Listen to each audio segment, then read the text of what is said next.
Bom dia, Patrícia. Bom dia, Glauco. Patrícia, ontem o Diese divulgou dados da Pesquisa Nacional da Cesta Básica de Alimentos, mostrando que entre fevereiro e março de 2021, o custo médio da Cesta Básica de Alimentos diminuiu em 12 cidades e aumentou em outras 5.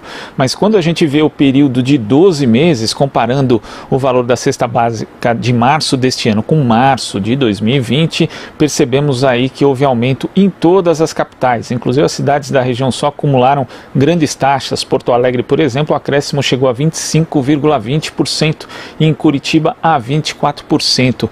Que outros dados você destacaria desse levantamento do Diese, Patrícia? Olha, Glauco, a pesquisa vai mostrar que você tem aumento ainda em alguns produtos importantes, como café em pó, feijão, açúcar.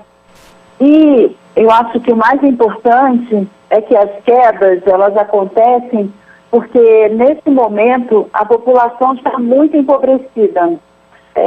Tem renda para comer, então você começa a ter uma redução da demanda. E essa redução da demanda começa a impactar no nível de preços. Então, é um resultado bastante preocupante, principalmente nesse momento da discussão desse auxílio emergencial de R$250, e desse isolamento que vem sendo imposto por conta do aumento da pandemia. Então, esse resultado, ele indica que agora os preços devem começar a diminuir porque as pessoas não têm dinheiro para comer. Então, elas não têm dinheiro, não conseguem comprar e, por isso, não conseguem comer. Então, aumentos muito grandes. Não houve uma solução do lado da oferta, ou seja, você continua tendo um nível grande de exportação, então você continua também tendo que importar alguns produtos. No caso do feijão preto, o aumento é principalmente porque você está importando e esse feijão entra mais caro aqui no Brasil e quem paga esse preço é o consumidor. Só que ele não vai conseguir comprar esse feijão, provavelmente, porque é isso que vem mostrando. Você tem redução no preço do arroz, redução no preço do óleo de soja, porque esses produtos atingiram um patamar muito alto de preços e que agora ficam inviáveis para consumo, uma vez que a população, uma parte grande da população não tem dinheiro.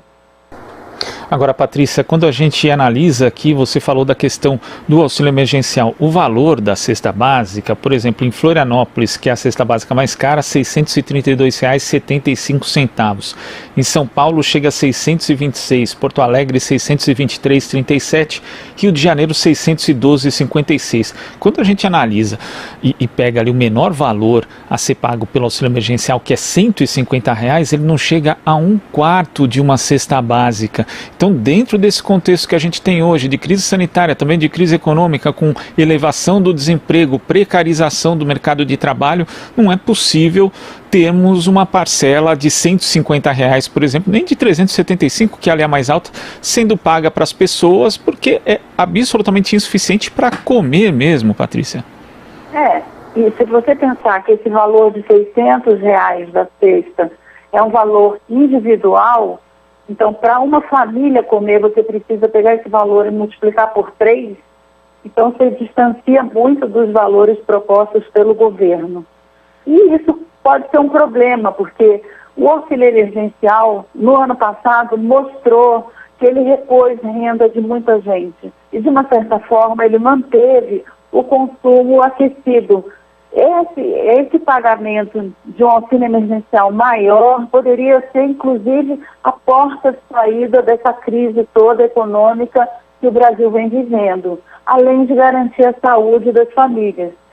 Então, na verdade, a gente não consegue muito entender qual é a estratégia do pagamento de um valor tão baixo no momento em que a crise está tão forte que o sistema de saúde ele está quase colapsando porque ele não consegue atender todo mundo que precisa recorrer a ele. Então, é muito complicado esse momento porque é uma população que já vem sofrendo muito com a pandemia, já vem sofrendo muito com os efeitos dela no mercado de trabalho, e agora ela começa a sofrer também dentro da sua casa, porque ela não consegue comer, ela não consegue pagar os serviços básicos de saúde. Se a gente olhar o aumento do gás, a gente vai ver que entre março de 2021 e 2020, o gás subiu mais de 15%, então vai ficando inviável para as famílias de baixa renda passarem por isso sem um sofrimento físico, inclusive de fome. E quando a gente leva em consideração a questão do salário mínimo, feito aqui o cálculo pelo Diese com base numa família de 2 adultos e 2 crianças, e aí levando-se em conta que a cesta mais cara, que é de Florianópolis, o Diese estima que o salário mínimo necessário deveria ser equivalente a R$ 5.315,74, ou seja, 4,83 vezes o mínimo vigente, que é de R$ 1.100. E essa é ainda outra consequência também do que tem acontecido nos últimos anos, Patrícia. Antes nós tínhamos ali uma política de valorização do salário mínimo que garantia um reajuste real, e deixamos de ter, o que também torna aí a situação das famílias ainda mais precária nessa crise. A política de transferência de renda, seja ela pela valorização do salário mínimo, seja ela pelo pagamento do auxílio emergencial nesse momento, por conta da pandemia, ela já provou que ela é eficiente, que ela consegue trazer qualidade de vida para as pessoas, pelo menos um pouco mais, e no caso do auxílio emergencial, e o efeito do aumento do salário mínimo para a economia foi muito positivo, porque isso tudo estimulou o consumo, a produção, o emprego, e aumentou a renda e foi reduzindo as desigualdades. Então, é que a gente tem agora um governo cuja orientação é o Estado intervém o menos possível. E R$150 nesse momento é impossível de se viver. Então, 150, 250, qualquer que seja o auxílio emergencial que não alcance pelo menos os R$600 do ano passado, torna inviável, porque, diferente do ano passado, não se tinha inflação de alimentos no início da pandemia. E agora a gente tem um aumento de 20% nos produtos da cesta básica em quase todas as capitais, e isso não tinha no passado. Então, em vez de o valor aumentar, ele diminui quando a pandemia está num nível muito mais grave, porque ela não tem previsão de que isso vai diminuir, a gente não tem previsão de vacina, então a gente está vivendo um cenário muito complicado e que penaliza mais uma vez as famílias de baixa renda.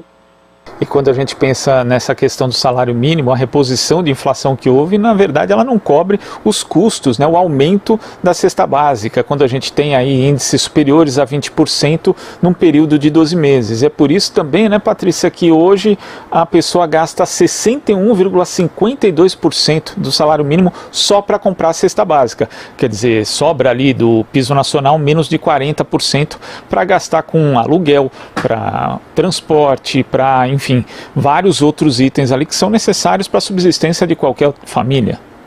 A gente consegue observar pelos dados do IBGE que grande parte da renda de uma família de baixa renda, ela vai para pagar gastos com habitação. Então, são os serviços básicos, a questão do aluguel, então paga a luz, paga a água, paga o gás, paga o aluguel, e aí o que resta, ela vai comer. E vai sobrando muito pouco. Então, realmente os indicadores da pesquisa, nesse momento, eles mostram uma situação extremamente desfavorável e a consequência do não auxílio do governo para a população de baixa renda. Ou seja, as pessoas estão com fome, estão deixando de comprar e, com isso, o preço dos alimentos começa a diminuir. Então, se já no passado nada foi feito em relação à inflação, porque, de uma certa forma, a demanda pelos outros bens estava deprimida, nesse momento, agora a fome dos brasileiros vai ajudar a baixar a inflação, o que é um cenário extremamente perverso. Tá certo, Patrícia. Muito obrigado pela sua participação aqui no Jornal Brasil Atual e até a próxima. Até a próxima, Jalto. Obrigada. A gente que agradece. Conversamos aqui com a supervisora de pesquisas do DIEESE, Patrícia Costa.